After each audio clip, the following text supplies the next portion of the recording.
Hello farmers, welcome back to the channel. This is a place for agricultural business owners looking for ways to make profit from the agricultural business and also thinking of starting up an agribusiness. And today I'm back with another video for the channel. Today I want to talk about a question I've been getting all the time, especially newbies that wants to go into crop production. They want to know what it takes to be a crop farmer. So I decided to bring the video to the channel today. So if you're interested in today's video, make sure you smash the like button, smash the subscribe button, and let's dive in. So what does it take to be a crop farmer? The very first thing it takes to be a crop farmer is you must understand land preparation. I've written down things that you need to note here, and the first one on my list here is understanding land preparation. Land preparation is just beyond you getting your farmland and you are calling bulldozer to come and bulldoze this or looking for a tractor to come and work. No, your soil type will determine if it is bulldozer you will use to clear or if it is manual weeding. The kind of activity that has been going on there before will determine if it is bulldozer or if it is manual. You cannot use a bulldozer for a topsoil that is very weak. You've destroyed the soil. Again, if you check one of my vlog that was showing you guys the two different type, the one that was cleared with bulldozer and the one that was cleared with manual weeding, you guys would have seen the difference. So you need to understand what that land needs. Okay, when it comes to land preparation, your weeding, let's start with the weeding. The weeding, you need to know, is it bulldozer or is it manual weeding? If you go and use bulldozer for a manual weeding land, you've caused problem for your crop or for your crop automatically, even without planting anything. So you need to understand that. Also, bush burning. Some people will say, you cannot cut these trees, or we are preserving trees. Or you cannot plant a crop under a tree. It will not do well. Crop needs sunlight. So you need to understand that too. You need to know packing. After they've cleared, you need to know the right position to pack it to, where they can burn it. Do you understand? Then at that point, if it's bulldozer, you need to know if you should apply fertilizer or manure. So that is what I mean by you have to understand land preparation, because land preparation is just beyond planting or clearing of your land. Okay, so that's the first thing you need to know. You need to know the right time and the right season to plant. It's one thing for you to know the right time. It's another thing for you to know the right season to plant. You can plant a crop at the right time, like maybe the good weather, good climate, you have everything going on, but the season is not the right season for that crop. I'm talking about in terms of marketing your crop. So let's say that I am planting maize in December, which is not the right time to plant the maize, and it's actually not even the right season because the weather will not favor my maize. So you just need to understand the right time and the right season. Each crop has its time and they have their season to be planted. Right now we are in the season of pepper. If you want to cultivate pepper, pepper loves dry season. Do your pepper in dry season and you will make your profit because that's the right season for marketing. But if you wait till rainy season is not the right time to plant pepper because pepper needs more sunlight. Do you understand? Pepper needs more sunlight than any other crop. So you need to understand that. All right. The next thing you need to know is the best time to apply fertilizer, and also not just knowing the best time, to know the quantity to apply. Oh, they said I should go and get NPK 20-10-10. Let me go and get it. And you are just applying it. Oh yeah, take 2 cups. No. Know the best time to apply your fertilizer. Like people that I help to set up their planting farm that maybe asking to get fertilizer for them, I do tell them we are not applying the fertilizer immediately. Some people will apply it for you immediately. I will not apply for you immediately because that is not the right time to apply fertilizer to your planting. You have to wait like 2 to 3 months when everything is already rooted, is seated on the soil, and you know they are already picking. Then you apply fertilizer to boost it.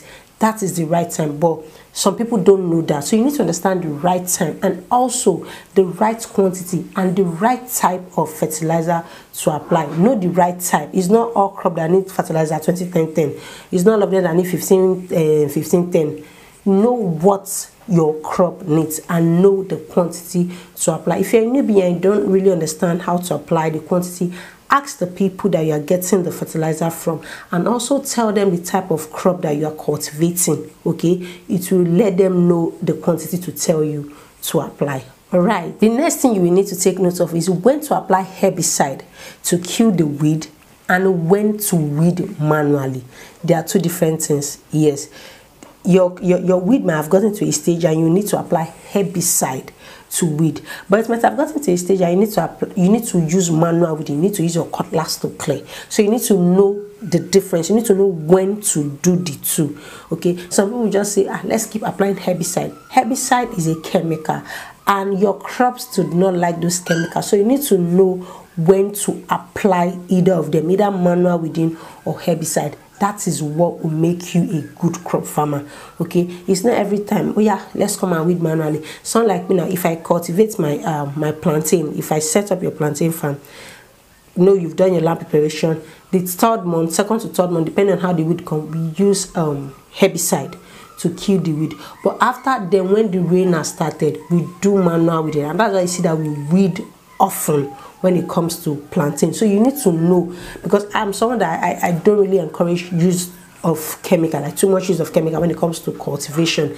Is not something that I approve of, so I try to like cut out the way I use them. So you need to know when to use one and when to use one as well. Another thing is you need to understand that some crops need irrigation. We keep saying, get irrigation, and some crops don't actually need irrigation. So you need to know the crops that need irrigation. When we talk about crops that need irrigation, you have to focus on short-term crops. Your short-term crops, you cannot do them without irrigation, except you're waiting for rainfall.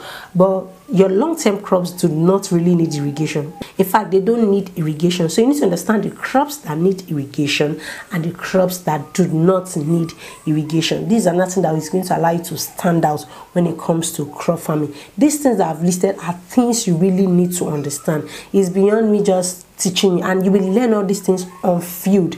Nobody's going to, I cannot sit here and start telling you this is what you need to take note of. No, you would learn them on field. I'm just bringing this point so that you know what you should watch out for, especially if you are going deep down into crop production. The next one is, you need to know when to start harvesting. When to start harvesting. Some people wait till their crop is already like getting ripe on the tree, or their crop already getting ripe. Your pepper is getting ripe, your tomato is getting, no.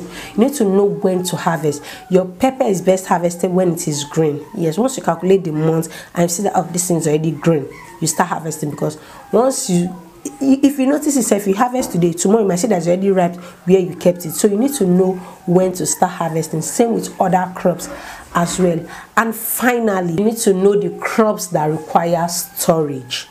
Yes, you need, like a farmer, you don't want a situation whereby when you are harvesting, you're not harvesting at the right time, or like when I talk about right time, when the market is not favoring you and you're selling anyhow. No, you need to know the crops that require storage. Oh, okay, I've done this and the price is not favoring me at this time. Maybe I should just stop. Okay, and that brings me to our storage class that is running right now. If you're not in the storage class and the farming community, you've missed a lot. You've missed because you will not be in the community. But for the storage class, I've also written the class in an ebook form. So if you want to go into storage, you want to know the right time to store, when to buy, how to sell, where to source from, I've written it down in an ebook, so you can grab your copy now. This is for those that was not able to join our storage class, when the storage class started running, so you can grab the ebook. The farming community, I don't know if I should still leave it open. I'm going to think about it for people that might still want to join the farming community. Okay, I just started to bring this to the channel for those that have been asking what it takes to be a crop farmer. What I've listed here is actually what it takes to be a crop farmer. Once you've studied these things and you've understood these things, you are on your way ahead. No coming down again. You're on your way ahead. Okay, if you got value, you know what to do. Smash the like button, smash the subscribe button, and I'm going to see you guys in my next video.